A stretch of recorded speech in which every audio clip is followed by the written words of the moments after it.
ಗದಗ ಜಿಲ್ಲೆ ರೋಣ ಪಟ್ಟಣದ ಬೆಳವಣಿಗೆ ಗ್ರಾಮದಲ್ಲಿ ಭೀಮಾರ್ವಿ ಬೆಳವಣಿಗೆ ಹಾಗೂ ಗೆಳೆಯರ ಬಳಗದಿಂದ ಸಂವಿಧಾನ ಸಮರ್ಪಣಾ ದಿನಾಚರಣೆ ಹಾಗೂ ಭಕ್ತ ಕನಕದಾಸ ದಿನಾಚರಣೆಯನ್ನು ಆಚರಣೆ ಮಾಡಿದರು.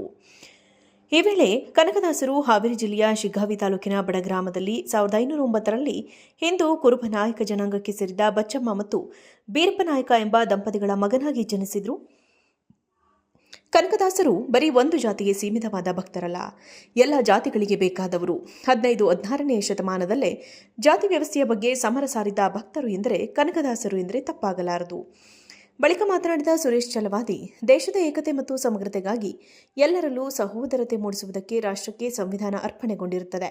ಇದರಿಂದ ದೇಶದ ಎಲ್ಲ ಪ್ರಜೆಗಳಿಗೆ ಸಾಮಾಜಿಕ, ಆರ್ಥಿಕ, ರಾಜಕೀಯ ನ್ಯಾಯವನ್ನ, ವಿಚಾರ, ಅಭಿವ್ಯಕ್ತಿ, ನಂಬಿಕೆ, ಧರ್ಮ ಮತ್ತು ಉಪಾಸನೆಯ ಸ್ವಾತಂತ್ರ್ಯವನ್ನ, ಸ್ಥಾನಮಾನ ಮತ್ತು ಅವಕಾಶಗಳ ಸಮಾನತೆಯ ಅವಕಾಶ ಲಭಿಸಿದೆ ಎಂದರು.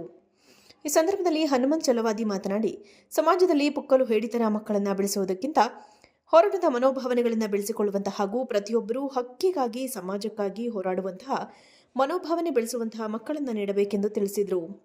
ಈ ಸಂದರ್ಭದಲ್ಲಿ ನಾಗರಾಜ್ ಕಾಳೆ, ಮಂಜುನಾಥ್ ಚಲವಾದಿ, ಶಿವಾಜಿ ಭೋಸ್ಲೆ, ರೇಣುಕಾ ಕಟ್ಟಿ, ಭೀಮಪ್ಪ ದೊಡ್ಡಮನಿ ಅನೇಕರು ಭಾಗವಹಿಸಿದರು. ತಪ್ಪೇಲಾದ್ರ ನಾವು ಕೆಟ್ಟವರು ಇಲ್ಲಿ ನಮಗ ಒಳ್ಳೇದಿದ್ರು ಕೆಟ್ಟದಿದ್ರು ಅವಮಾನಗಳನ್ನ ಬಹುಮಾನಗಳನ್ನ ಸ್ವೀಕರಿಸುವಂತ ಶಕ್ತಿಯನ್ನ ನಮ್ಮ ಊರಿನ ಗ್ರಾಮದ ಜನತೆ ನಮಗೆ ಕೊಟ್ಟೈತಂತ ನಾವು ಪ್ರೀತಿ ಸ್ವಸ್ಥ ಸ್ವೀಕರಿಸ್ತೇವೆ. ಗದಗ ಜಿಲ್ಲೆ ರೋಣ ಪಟ್ಟಣದ ಬೆಳವಣಿಗೆ ಗ್ರಾಮದಲ್ಲಿ ಭೀಮಾರ್ವಿ ಬೆಳವಣಿಗೆ ಹಾಗೂ ಗೆಳೆಯರ ಬಳಗದಿಂದ ಸಂವಿಧಾನ ಸಮರ್ಪಣಾ ದಿನಾಚರಣೆ ಹಾಗೂ ಭಕ್ತ ಕನಕದಾಸ ದಿನಾಚರಣೆಯನ್ನು ಆಚರಣೆ ಮಾಡಿದರು.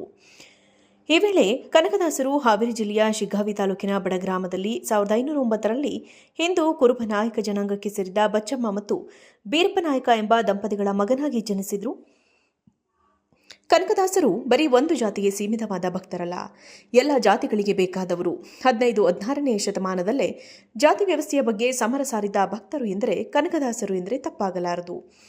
ಬಳಿಕ ಮಾತನಾಡಿದ ಸುರೇಶ್ ಚಲವಾದಿ, ದೇಶದ ಏಕತೆ ಮತ್ತು ಸಮಗ್ರತೆಗಾಗಿ ಎಲ್ಲರಲ್ಲೂ ಸಹೋದರತೆ ಮೂಡಿಸುವುದಕ್ಕೆ ರಾಷ್ಟ್ರಕ್ಕೆ ಸಂವಿಧಾನ ಅರ್ಪಣೆಗೊಂಡಿರುತ್ತದೆ. ಇದರಿಂದ ದೇಶದ ಎಲ್ಲ ಪ್ರಜೆಗಳಿಗೆ ಸಾಮಾಜಿಕ, ಆರ್ಥಿಕ, ರಾಜಕೀಯ ನ್ಯಾಯವನ್ನ, ವಿಚಾರ, ಅಭಿವ್ಯಕ್ತಿ, ನಂಬಿಕೆ, ಧರ್ಮ ಮತ್ತು ಉಪಾಸನೆಯ ಸ್ವಾತಂತ್ರ್ಯವನ್ನ, ಸ್ಥಾನಮಾನ ಮತ್ತು ಅವಕಾಶಗಳ ಸಮಾನತೆಯ ಅವಕಾಶ ಲಭಿಸಿದೆ ಎಂದರು. ಈ ಸಂದರ್ಭದಲ್ಲಿ ಹನುಮಂತ್ ಚಲವಾದಿ ಮಾತನಾಡಿ, ಸಮಾಜದಲ್ಲಿ ಪುಕ್ಕಲು ಹೇಡಿತನ ಮಕ್ಕಳನ್ನು ಬೆಳೆಸುವುದಕ್ಕಿಂತ ಹೋರಾಟದ ಮನೋಭಾವನೆಗಳನ್ನು ಬೆಳೆಸಿಕೊಳ್ಳುವಂತಹ ಹಾಗೂ ಪ್ರತಿಯೊಬ್ಬರೂ ಹಕ್ಕಿಗಾಗಿ, ಸಮಾಜಕ್ಕಾಗಿ ಹೋರಾಡುವಂತಹ ಮನೋಭಾವನೆ ಬೆಳೆಸುವಂತಹ ಮಕ್ಕಳನ್ನು ನೀಡಬೇಕೆಂದು ತಿಳಿಸಿದರು. ಈ ಸಂದರ್ಭದಲ್ಲಿ ನಾಗರಾಜ್ ಕಾಳೆ, ಮಂಜುನಾಥ್ ಚಲವಾದಿ, ಶಿವಾಜಿ ಭೋಸ್ಲೆ, ರೇಣುಕಾ ಕಟ್ಟಿ, ಭೀಮಪ್ಪ ದೊಡ್ಡಮನಿ ಅನೇಕರು ಭಾಗವಹಿಸಿದರು. ತಪ್ಪೇಲಾದ್ರ ನಾವು ಕೆಟ್ಟವರು ಇಲ್ಲಿ ನಮಗ ಒಳ್ಳೇದಿದ್ರು ಕೆಟ್ಟದಿದ್ರು ಅವಮಾನಗಳನ್ನ ಬಹುಮಾನಗಳನ್ನ ಸ್ವೀಕರಿಸುವಂತ ಶಕ್ತಿಯನ್ನ ನಮ್ಮ ಊರಿನ ಗ್ರಾಮದ ಜನತೆ ನಮಗೆ ಕೊಟ್ಟೈತಂತ ನಾವು ಪ್ರೀತಿ ಸ್ವಸ್ಥ ಸ್ವೀಕರಿಸ್ತೇವೆ. ಬಂಧುಗಳೇ,